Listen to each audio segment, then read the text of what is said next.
اللہ تبارک و تعالیٰ اس مرتبہ حج کی فضیلت سے مجھے نوازا ہے، اور اللہ کے کرم سے اور تمام کی دعاؤں سے، رشتہ داروں کی دعاؤں سے پھر دوبارہ میں صحیح سلامتی کے ساتھ واپس آ کر پہنچا ہوں۔ اس کی وجہ کیا ہے؟ اس مرتبہ 48 سے 52 ڈگری تک گرمی کی حرارت تھی۔ بہت سارے ویڈیوز دیکھے ہوں گے کہ لاشوں کے اموات 1400 کی کوشش میں، لیکن 4000 تک گئی۔ ہم نے دیکھا ہے جمعرات سے مینا کو جاتے ہو راستوں میں لاشوں کے اموات، اور حرم کے سامنے دیکھا ہے مسجد کے باہر، اور مینا سے مزدلفہ کو جانے کے راستے میں بھی لاشوں کے اموات ہم نے دیکھے۔ ایسے لوگ ہیں، وہ بزرگ ہیں، بے سہارا ہیں، جن کے ساتھ ان کے بچے اگر پانی دینے والے نہیں، ان کی موت۔ تو میرے بزرگوں سے میری ادب گزارش ہے کہ بچے ساتھ ہوں تو جائیں حج، اور نوجوانوں کو بھی میری نصیحت ہے کہ اگر اللہ تعالیٰ نوازا ہے، پیسہ آپ کے پاس ہے، تو اپنی جوانی میں حج کریں۔ میں بھی بہت دیری کیا، 68 سال کے بعد بھی گیا، 68 تین آئے۔ ویسے تو عمرے ہوئے تھے، لیکن حج پہلی مرتبہ ہوا 60 اور 8 سال میں گیا۔ اس وقت گیا میں بچوں کے سہارے گیا۔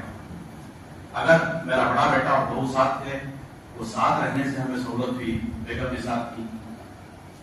اگر ہمارے بچے ساتھ نہ ہوتے تو میں دوبارہ آ کر یہاں بیٹھنے کی توفیق نہیں ہوتی۔ حالت ایسی ہے آج، بے سہارا بزرگان جو جا کر ہی انہی کا انتقال ہوا۔ وہ دھوپ میں، وہ نمازت میں، پانی پوچھے تو پانی دینے والا کوئی ہے نہیں، اور کوئی کسی کا نہیں ہوتا۔ تو ایک سہارا نوجوانوں کو میری نصیحت ہے، ماں باپ کو اگر حج کرانا چاہتے ہیں تو آپ کے پاس اگر پیسہ ہو، آپ ان کو ساتھ لے کر جا سکتے ہیں تو ضرور حج کرائیں۔ ورنہ ماں باپ کو بزرگ میں اگر ان کو اکیلے بھیج دیے پیسے جوڑ کر تو حشر میں ان کا منہ دیکھنا چاہیے۔ یہ ہمیں دیکھ کر ساتھ طاقت ہے تو ساتھ لے کر جاؤ، اگر نہیں ہے تو حج بدل ان کے نام سے آپ کرو۔ ماں باپ اللہ ہمارے بھی دیا، بزرگوں سے بھی میری یہی درخواست ہے کہ بچہ پیسے جوڑا ہے، مجھے بھیج رہا ہے، خوش ہونے کی ضرورت نہیں ہے۔ علامہ بھی ہماری نیتوں کو اللہ تعالیٰ دیکھنے والا۔ تو آپ سے میری ادب گزارش ہے کہ کوئی رشتہ دار، کوئی کیئر ٹیکر، کوئی آپ کا بچہ آپ کے ساتھ ہو تو حج کو جائیں، ورنہ 60 اور 5 سال کے بعد حج کو جانا مناسب نہیں۔ یہ میرا ذاتی تجربہ حج کو جا کر آنے کے بعد اس کا خیال ہے۔ ہمیں یہاں سے حج کو جانے کا سفر موت اور آخرت کا منظر یاد دلاتا ہے۔ کیسے؟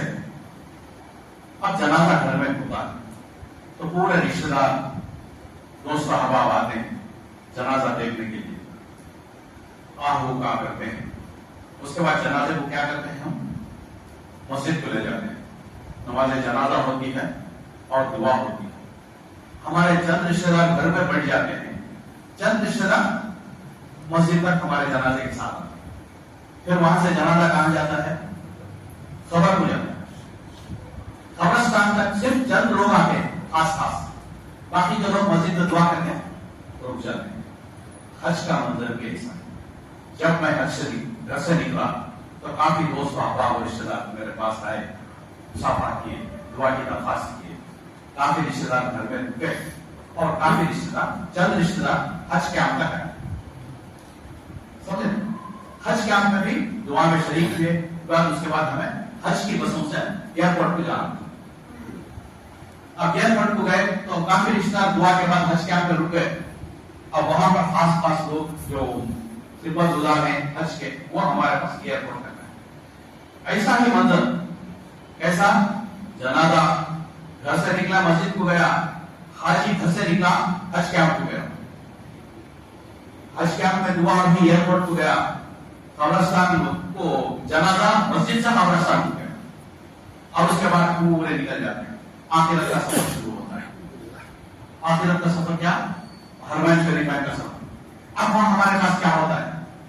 جو حج کو پیسے ہمیں جمع کیے تھے وہ پیسے ہمارے پاس رہتے ہیں، اور حج کی تیاری جو کرے رہتے ہیں، دعائیں وغیرہ جو سیکھے رہتے ہیں، وہ ہمارے ساتھ رہتے ہیں، یہی نا؟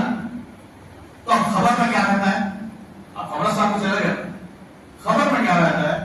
ہمارے اعمال حسنہ، ہمیں اچھے جو نیک کام کیے وہ ہمارے ساتھ رہتے ہیں، اور صدقہ جو کیے وہ ہمارے سامنے.